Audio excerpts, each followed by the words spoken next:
Jogja sebagai destinasi wisata favorit, apakah sudah siap menerima pemudik yang senang liburan dan juga yang ingin berwisata di Jogja? Yuk kita cari infonya. Assalamualaikum Pak Di. Waalaikumsalam, Mbak Ovi, apa kabar? Baik, Alhamdulillah. Bapak, saya mau cari informasi seputar Yogyakarta. Dengan senang hati, kita ke RTMC ya. Monggo Bapak. Silakan. Izin dan main-main ke Dirlantas Jogja sekarang. Apalagi mau deket, waktunya pemudik datang, teman-teman dari luar kota yang tidak berdomisili di Jogja. Tapi sebelumnya mau bertanya, Bapak Dirlantas ini asli Jogja atau bukan? Yang jelas saya asli Indonesia. Karena langsung pemikiran utamanya adalah bagaimana pas pertama kali menerima penugasan kemudian ditempatkan di Jogja. Apa yang pertama kali Pak Dir bisa ceritakan? Ya, saya sampaikan dulu. Saya lahir besar di Pulau Madura, tepatnya di Sumeneb. Namun saya tidak asing dengan Tantretan berarti. Tantretan TV Mbak Ovi. Nggak asing dengan Jogja, kenapa? Karena saya penempatan pertama di Jawa Tengah, tepatnya di Klaten. Oh. Jadi saya kurang lebih sudah 2 tahun familiar. 2 tahun setengah jadi Kapolsek Medan dan Kanit Laka Polres Klaten. Dan saya juga ngambil Serata 2 di UGM. Oh ya, jadi, sudah umum lah. Insya Allah. Tapi itu beberapa tahun yang lalu ya Pak Dir. Kalau nggak salah sekitar 20 tahun yang lalu. Nah, artinya 2003. Ada perbedaan. Artinya ada perbedaan di sini. Sangat signifikan. Apa yang dilihat zaman dulu sama yang sekarang? Ada perbedaan yang sangat saat ini yang saya lihat wisata. Tempat wisata yang sangat signifikan yang kreatif. Artinya tempat wisata dan tempat kuliner. Tempat-tempat nongkrong, tempat makan, kafe, semuanya sangat luar biasa di Jogja. Memang betul, karena destinasi wisata tujuan kedua kalau dilihat di Indonesia setelah Bali ya, Pak Dir. Nah, karena judulnya ini adalah yang datang ke Jogja ini pasti akan membludak pada saat Lebaran, entah itu pemudik, entah itu yang akan datang untuk berlibur, entah itu transit mau ke Jakarta atau ke Jawa Barat atau ke ini pasti masuk ke Jogja dulu. Nah, kalau sudah ngomong waktu mau Lebaran dan sesudahnya pasti akan ada lonjakan. Pasti. Dan di situ juga pasti ada yang namanya sedikit kemacetan. Nah, dari sini pasti Pak Dir juga sudah tahu dari tahun kemarin datanya pasti berbeda dengan yang diprediksi saat ini. Betul. Boleh cerita Pak Dir? Boleh. Jadi kalau tadi disampaikan Mbak Ovi sangat tepat sekali, saat ini sudah menjelang operasi ketupat Progo 2023 dan saya rasa yang lebih tepat kepadatan. Kepadatan arus lalu lintas ini akan melakukan peningkatan karena pada saat tahun 2022 ini ada PPKM yang sudah dilonggarkan. Saat ini sudah dilepas atau dicabut oleh Presiden Republik Indonesia. Tentunya masyarakat akan berdatangan ke tempat mudik kembali ke rumah kampung atau tempat wisata. Perlu diketahui juga di mana untuk saat ini di Yogyakarta ada beberapa 4 kabupaten, Sleman, Gunung Kidul, Bantul, dan Kulon Progo. Ini ada 33 objek wisata. Nah, menarik. Dan ini pasti akan dikunjungi dan padat. Pasti. Dan di mana di tempat ini ada yang dataran tinggi, yang di Kaliurang, di tebing Briksi atau Obelik, dan untuk yang di pesisir pantai itu dari Parangtritis, Baron Indrayanti sampai ke Pantai Glaga. Jadi semua lengkap untuk pemandangan sehingga masyarakat itu tadi Jogja adalah destinasi kedua. Ya, hulu ke hilir semua akan padat. Padat sekali. Nah, kalau udah kayak gini Pak Dir adalah orang yang paling banyak dicari nantinya karena padat. Ada nggak strategi dari Pak Dir sendiri untuk mengurai kemacetan? Karena kan ini penting untuk kita ketahui. Ya, tentunya yang perlu kita lihat dulu pertama pintu masuk daripada Jogja ini mana saja. Nah, pintu masuk di Jogja ini ada 3. Yang pertama adalah Prambanan. Yang kedua adalah di Tempel dari Magelang dan dari Purworejo itu adalah Temon. Nah, ada juga yang di Wonogiri kita tempatkan di situ ada namanya CCTV counting. Jadi counting ini untuk melihat bagaimana keluar masuk daripada kendaraan, baik roda 2, roda 4 dan mungkin truk-truk yang bersumbu lebih dari 4 tapi yang membawa sembakau. Sehingga kami akan bisa menghitung terkantor di sini di tempat RTMC sehingga mungkin ada lonjakan itu pada saat H-3 sampai pada saat pelaksanaan. Oke. Artinya pelaksanaan ini salat Id ya. Iya betul. Nah itu akan ada sedikit meningkat untuk mudik yang akan hadir. Iya. Namun pada saat H+1 sampai H+5 ini puncaknya para masyarakat untuk ke destinasi wisatawan. Betul. Nah karena kan kita melihat ini budaya mudik ini kan udah kayak kultur ya, Pak Dir. Kita bisa tahu, apalagi kalau misalnya jujukannya adalah selain destinasi wisata, kuliner, tempat-tempat yang pasti ada titik-titik tertentu warnanya merah. Ini juga penting Pak Dir mungkin bisa memberitahu kepada kami semua, kalau misalnya kita mau lihat yang update. Apakah itu melalui aplikasi atau kalau misalnya teman-teman dari Polda Jogja juga bisa ngasih tahu, oh nanti bisa memantau di sini untuk daerah-daerah yang padat. Ya, tentunya kami sudah membuat akun resmi dari untuk Ditlantas Polda DIY untuk apabila ada tadi saya sampaikan untuk menggunakan CCTV accounting itu. Ya. Jadi untuk bisa digunakan oleh masyarakat. Jadi nanti kita berikan aplikasi kepada masyarakat untuk apabila tadi ya yang sering sebenarnya mudah, sama juga yang seperti kita memiliki GPS. GPS itu merah, kuning, hijau dan sebagainya. Oh ini bisa di-download langsung di aplikasi ya Pak Dir? Oke. Bisa, jadi sampai merah marun pun itu berarti sudah. Tapi saya usahakan, insya Allah saya sudah mempersiapkan ada CB. Contoh cara bertindak kami. Ini CB bisa masyarakat nggak tahu nih. Nah cara bertindak atau strategi bagaimana untuk melancarkan, menghindari kepada kepadatan. Kepadatan tidak bisa kita hindari, tapi paling tidak roda bergerak. Artinya contoh di Prambanan. Nih, Prambanan ini akan menjadi pintu masuk dari Jawa Timur atau dari kota Jawa Tengah, yaitu Solo. Ini akan menjadi pintu masuk Jogja. Nah, sehingga bagaimana untuk mengalirnya arus ini sehingga tidak ada kepadatan yang atau macet, tidak bergerak roda berputar itu. Sehingga kami akan melakukan koordinasi dengan pihak Polres Klaten. Dan insya Allah saya akan memberikan penjaminan, artinya kami akan melakukan flashing. Jadi tidak perlu lagi harus adanya stopper dengan menggunakan traffic light. Nah ini akan membuat kemacetan. Tapi dengan dari hulu sampai ke hilir, kami harus melakukan pengamanan. U-turn itu tidak ada harus kita berikan U-turn karena U-turn ini akan menghambat. Betul. Tapi harus ada U-turn untuk putar balik, paling tidak di ujung-ujungnya. Jadi di Maguwo dengan di Simpang Proliman. Ini yang nanti akan arah dari Jogja yang mau ke Solo, kita arahkan ke Cangkringan, keluarnya nanti Candi Sewu. Nah, sementara yang tadi yang pintu masuk ini dari Klaten yang arah ke Prambanan ke Yogyakarta, kita akan lakukan kalau memang bisa kita kontraflow. Tapi kalau memang sudah sangat padat sekali, kita lakukan one way. Jadi kita khususkan yang lebih padat lagi yang untuk masuk ke Jogja. Artinya akan banyak teman-teman dari Dirlantas yang akan siap sedia di lapangan ya. Betul. Pak Dir. Jadi anggota Lantas baik dari Ditlantas maupun Satlantas Polres dari Polresta Sleman akan kita turunkan semua kekuatan personil penuh. Wah, ini yang menarik. Karena ya momen Lebaran ini kan setahun sekali. Nah, Pak Dir, tapi kalau misalnya boleh cerita mengenai tentang daerah-daerah di Jogja terutama, orang pasti akan ke Malioboro, orang pasti akan seneng sekali di sana. Padahal destinasi yang tadi Pak Dir bilang adalah ada 4, ada banyak banget gitu ada 33 bahkan, ada 33. Nah, untuk yang seperti itu Pak Dir, gimana cara kita mensosialisasikan supaya nggak mesti harus di Malioboro dulu loh, bisa coba ke yang lain di 33. Jadi masyarakat ini sebenarnya sudah menjadi tradisi. Mereka sebelum ke Malioboro pasti akan mencoba ke tempat-tempat yang itu tadi saya sampaikan, ke Tebing Briksi, ke Heha Osen atau Heha Sky, atau ke Parangtritis dan sebagainya. Namun akhirnya semuanya akan berakhir atau melewati Tugu, Malioboro dan Keraton. Nah, itu namanya Gumaton.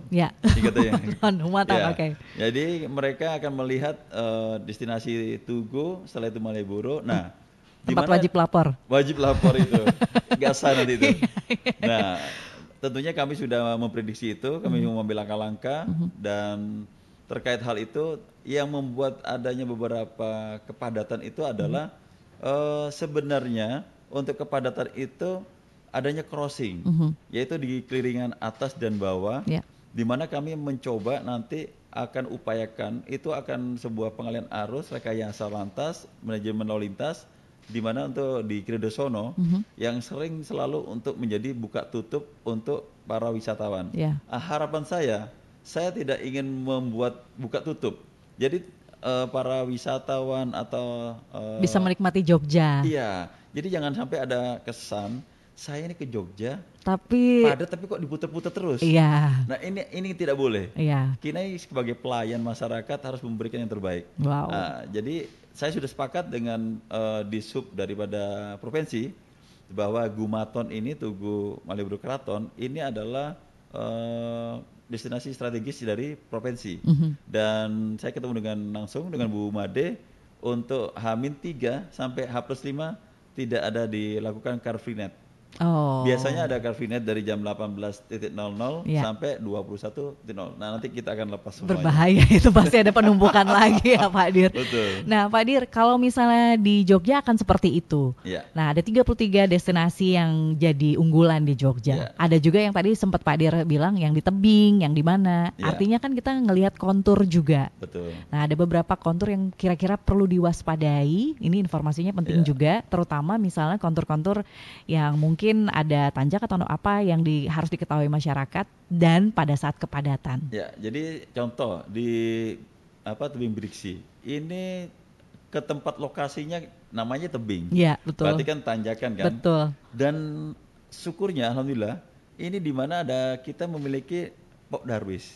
Apa itu Pak Dir? Kelompok Sadar Wisata. Pok Darwis, oke. Ya, ini yang membantu kami juga luar biasa, melebihi dari anggota polisi. Ini sekumpulan masyarakat? Sekelompok. Oke. Sekelompok masyarakat. Jadi saya mencoba, saya melakukan riset bagaimana yang tentunya itu Briksi itu kurang lebih sekitar bisa menampung 200 bus.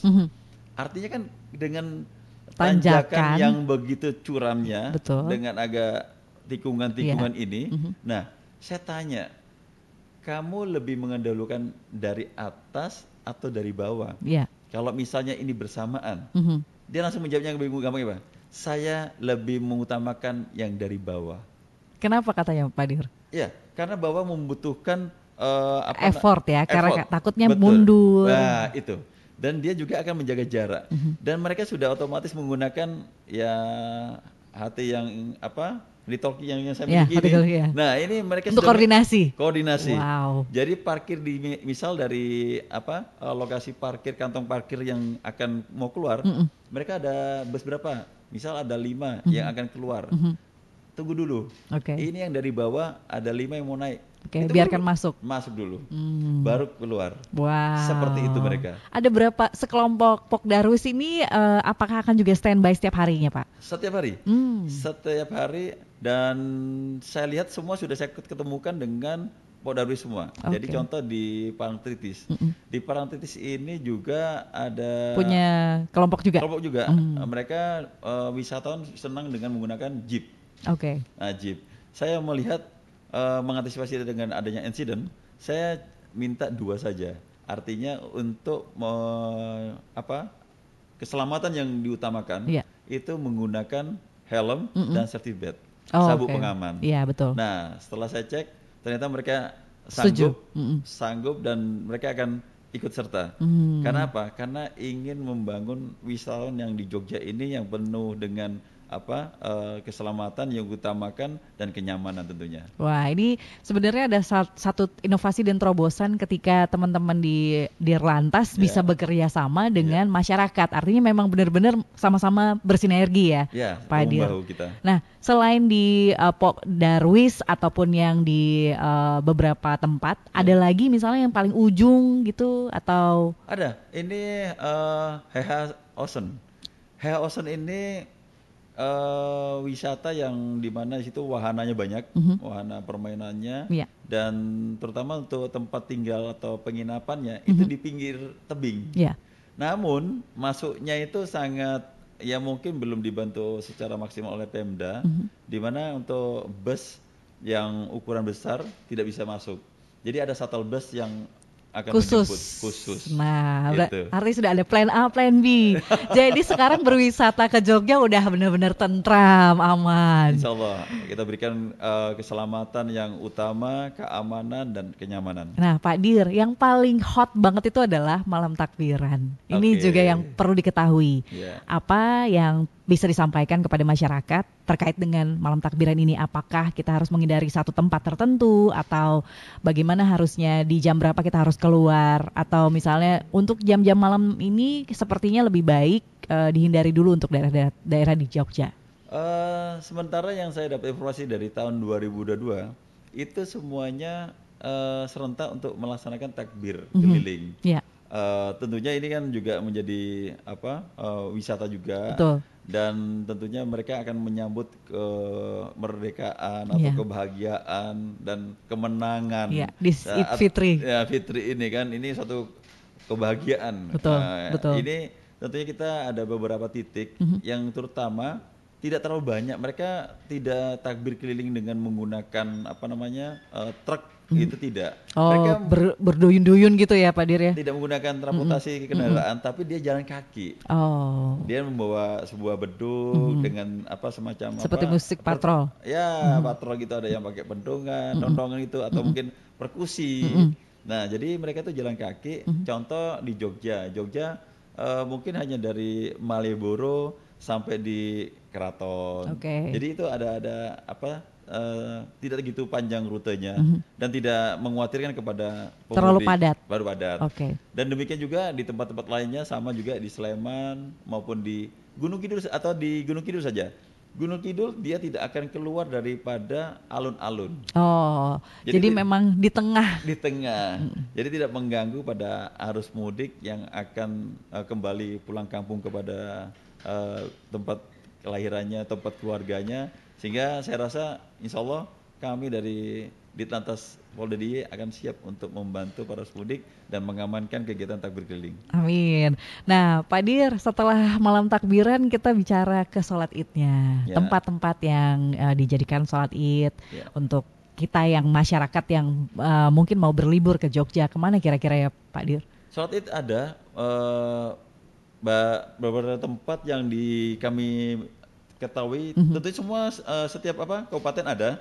Yang tentunya untuk sholat id di Jogja pastinya di Masjid Jamik yang dekatnya keraton itu menjadi favorit. Betul. Dan tentunya juga untuk tempat-tempat yang lainnya di mana untuk sholat masjid, sholat Idul Fitri itu tentunya kami harus membuka beberapa lokasi. Jadi contohnya ini ada di Masjid Agung Bantul, dan juga di lapangan Ringin Harjo dan lapangan Paseban, di Masjid Al-Wafa, dan juga lapangan Trirenggo. Itu di daerah Bantul. Ada banyak titik ya Pak Dir? Ada beberapa titik. Tapi pasti Masjid Agung yang paling disenangi oleh banyak masyarakat. Pastinya. Pulang sholat itu biasanya macet Pak Dir. Teman-teman ada inovasi nggak kira, atau strategi khusus untuk kita juga para pemudik ini? Karena berangkat itu mungkin nggak sama, ada yang lebih dulu, ada yang tapi pulang bisa berbarengan. Itu bisa menimbulkan kemacetan juga. Nah, tentunya kita kan mereka ada yang datang menggunakan roda 2, betul. Ada yang roda mobil, 4. Betul. Nah, yang kalau orang mungkin jalan kaki karena dekat rumahnya. Tapi yang perlu diantisipasi yang roda 4, roda 2. Sehingga kita akan pisahkan untuk roda 2 sehingga tidak akan ada crossing, di mana untuk jalur roda 2 kita pisahkan dengan jalur roda 4. Jadi sehingga tidak ada sistemnya seperti air mengalir, jangan sampai ada hambatan, ada arus yang crossing ini artinya kesilang, sehingga ini akan menjadi hambatan untuk air mengalir, sehingga arus lalu lintas tidak akan berjalan dengan lancar. Prinsipnya seperti itu untuk metode bagaimana kita menghindari pada kepadatan itu. Sekali lagi berarti ada teman-teman yang ada di lapangan yang akan mengatur semua ya Pak Dir. Ya nggak perlu khawatir. Pokoknya sudah ada lihat, Pak Dir ada di sana, berarti harus belok ke kiri dan ke kanan. Sudah paham. Nah Pak Dir, kalau misalnya sudah selesai Lebaran, H+ berapa kira-kira lonjakan ini mulai berkurang? Kalau berkurang, saya rasa kayaknya prediksi kami ya, setelah tanggal 1 Mei. Oke, berarti sebelum itu padat semua. Padat. Karena saya melihat dari kita gini. Tadi kan saya sampaikan ke Mbak Ovi pintu masuk Prambanan, Temon, Tempel, dan di Piungan itu sebagai pintu masuk yang dari Wonogiri. Nah, kita kan belum tahu. Kita memprediksi yang dari melewati pesawat. Iya, betul. Nah, bandara kita ada 2, Adi Sucipto dengan YIA. Nah, dari YIA sendiri itu setiap hari itu ada 33 maskapai airline. Dan saya sudah tanya untuk yang ada penambahan selain hanya 3. Garuda Airline, AirAsia dengan Citylink. Ini ya Citylink sama satu kakak adik lah, satu manajemen. Iya, betul. Nah, ini AirAsia juga tidak ada penambahan kecuali yang lainnya. Nah, mungkin untuk perlu diketahui selain Jogja tadi tadinya destinasi kedua, betul. Jogja ini kan juga kota pelajar. Betul. Jadi banyak juga mahasiswa yang pulang kampung. Nah, pulang kampung ini mungkin juga mereka tidak semuanya menggunakan darat. Ada juga menggunakan darat tapi mungkin dari stasiun menggunakan kereta api. Betul. Dan juga yang tadi saya sampaikan lewat pesawat, naik pesawat. Nah, kalau sudah kayak gitu ngomongin mau pulang nih Pak Dir. Ini lepas dari kemacetan dan segala macam. Kan pasti di Jogja ini banyak sekali teman-teman kerajinan, kemudian juga oleh-oleh. Nah, teman-teman pasti juga bisa memberikan kemana seharusnya kita selain 33 destinasi wisata, kita juga mau tahu tentang kuliner dari versi Pak Dir nih. Dari Pak Dir dulu deh. Pak Dir mesti kemana sih kita kalau di Jogja? Ini saya mau ngiklan nih, endorse. Tapi gini, saya akan memberikan testimoni. Ya, artinya saya tidak mengiklan atau endorse, tapi banyak sekali tempat kuliner di sini. Jadi tempat kuliner di sini pasti gudeg yang dikenal, ya, terus sotonya, soto ayam, nggak saya sebutkan. Iya, pokoknya cari soto ayam. Ya, itu. Pokoknya makanan gudeg, soto, dan juga yang jelas angkringan. Angkringan ini yang sangat fenomenal. Itu katanya apa? Rindu katanya. Iya. Nah, jadi saya kalau hitung itu mungkin setiap kota itu lebih dari 100 list. Wow. Setiap kota loh. 10 hari cukup ya Pak. Setiap kota. Bener. Jadi kalau kita mau lihat itu soto, ayam goreng, terus dengan gudeg, dengan angkringan, itu banyak sekali. Sangat luar biasa. Dan saya lihat memang di sini kafenya itu variatif. Unik. Jadi ya mungkin minimalis boleh, terus kayaknya ada yang lihat persawahan gitu. Jadi saya betul-betul di sini melihat, saya sudah beberapa kota ya, tapi rasanya yang humi, yang benar-benar merasa di rumah. Ya, gitu, betul. Itu di Jogja. Saya baru dinas 6 bulan di sini, tapi merasakan sudah kayaknya kok nyaman dengan masyarakatnya. Sebentar lagi jadi orang Jogja, Pak Dir. Bukan sebentar lagi. Sekarang saya jadi orang Jogja. Sudah jadi orang Jogja. Sukegrawu. Nah, Pak Dir, kalau misalnya ngelihat dari banyaknya, artinya sudah kelihatan banget di Jogja ini pergerakan ekonominya, kemudian teman-teman UMKM juga sudah semuanya membuat inovasi terhadap usaha-usahanya. Pak Dir melihatnya seperti apa? Luar biasa. Di sini pertumbuhan ekonomi secara nasional sangat luar biasa karena saya lihatnya wisatawan yang berdatangan. Oh ya, indikatornya langsung bisa terlihat. Di situ aja. Ya. Jadi saya melihat, kenapa melihat itu, saya lihat beberapa di contoh akupansi daripada kamar. Wah, ya kalau ke hotel-hotel bisa langsung kelihatan ya. Kelihatan. Pak Dir. Jadi kalau misalnya Mbak Ovi mungkin bisa dicek di beberapa aplikasi. Saya nggak nyebutin loh ya. Saya menghindari pokoknya. Pasti nanti merah atau nggak ada kamar. Nggak ada kamar itu. Jadi kalau sudah hari Jumat, Sabtu, Minggu, itu kesulitan. Nah dari situ saya melihat, saya tahu jumlah dari teman-teman PHRI itu sangat saking meningkat. Sampai saat ini. Dan saya lihat dari H-5 sampai H+7 itu udah penuh semua. Itu baru kamar. Serem ya. Jadi harus dari dulu kalau gitu. Belum yang objek untuk wisata. Itu pun sudah ada yang untuk sudah booking jauh-jauh hari. Reservasi sudah. Oh, sudah reservasi. Alhamdulillah. Sudah reservasi, booking. Iya. Artinya memang sudah siap sekali Jogja ini menerima semua kunjungan, entah itu yang transit, entah itu yang mau liburan, entah itu memang mau mudik ya. Siap semua ya Pak Dir? Saya siap. Dan ini saya tadi, mohon maaf, terlambat biar masyarakat tahu bahwa saya ini baru kembali dari cek jalur jalan lintas selatan. Nah, apa yang Pak Dir bisa sampaikan? Tentunya yang perlu diantisipasi ini yang ada jalur ini 120 km jauhnya. Dan tentunya yang perlu diantisipasi kepada teman-teman, ini saya melihat di daerah Tepos. Jadi ini kan awalnya dari jalan Duet sampai di Congot, itu di daerah perbatasan dengan Purworejo. Nah, di Tepos ini yang perlu diantisipasi. Kenapa Pak Dir? Karena jalannya belum menggunakan aspal, tapi jalan itu masih bisa dilewati. Hanya saja tidak boleh kecepatan tinggi. Kecepatan tinggi, maksimal 20 km per jam.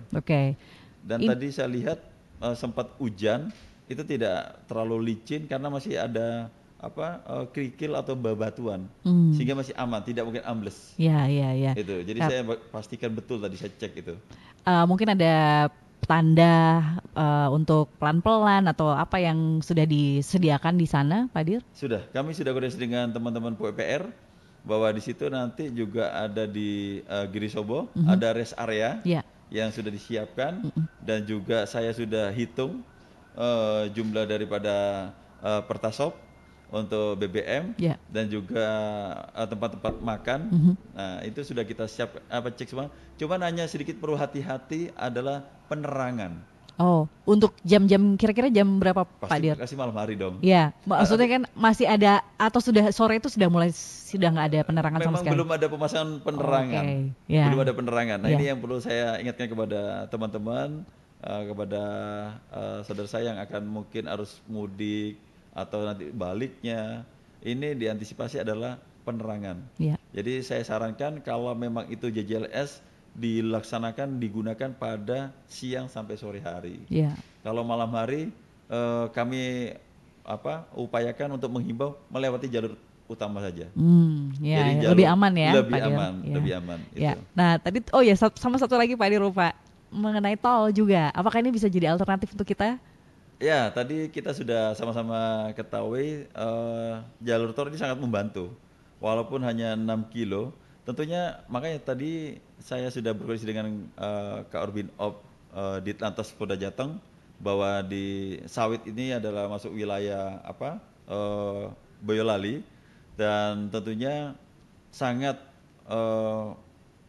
akan melakukan membantu pada arus mudik. Tapi saya rasa tidak begitu signifikan. Namun yang perlu kita antisipasi adalah bagaimana memberikan kelancaran kepada arus mudik itu. Maka dari itu saya tidak akan memberikan untuk, artinya bagaimanapun caranya untuk melakukan rekayasa yang tadi disampaikan tadi di Proliman dan Cangkringan ini, sehingga saya mengutamakan untuk yang lebih padat, yang harus lebih masuk ke kota Yogyakarta. Pak Dir, kalau saya mau menikmati Jogja, itu kan kita juga harus mengamati kontur-konturnya, karena tadi Pak Dir bilang dari hulu ke hilir kan berbeda-beda. Betul. Itu perlu dijelaskan juga kepada kami. Ya, tentunya yang perlu kami sampaikan di objek wisata yang di Sleman, ini kulturnya sangat dataran tinggi, utamanya adalah di Kaliurang, Tebing Briksi, dan Obelik. Nah, ini yang perlu diantisipasi adalah kesiapan untuk kendaraannya. Benar-benar harus siap, dan tentunya pengemudinya harus fisiknya harus juga siap. Nah, untuk kultur yang di beberapa tempat ini semuanya rata-rata di pesisir, yaitu di pantai, baik dari Kulon Progo, Pantai Gelaga, lalu di Bantul adalah Parangtritis, dan untuk yang di Kulon Progo dari Baron sampai Indrayanti. Nah, ini tentunya semuanya di beberapa pantai, dan tentunya saya yang perlu antisipasi kepada masyarakat ini adalah kesabaran. Karena kesabaran dalam Parangtritis ini biasanya akan kita lakukan beberapa rekayasa, dan juga insya Allah saya memberikan penjaminan.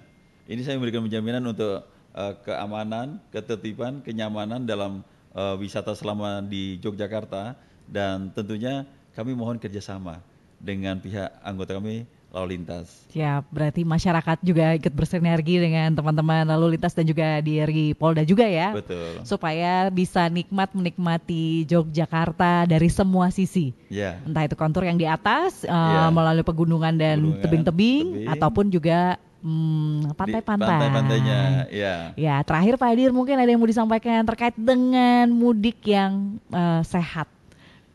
Baik, kepada pemirsa, yang pertama untuk mudik yang kita siapkan adalah kendaraannya.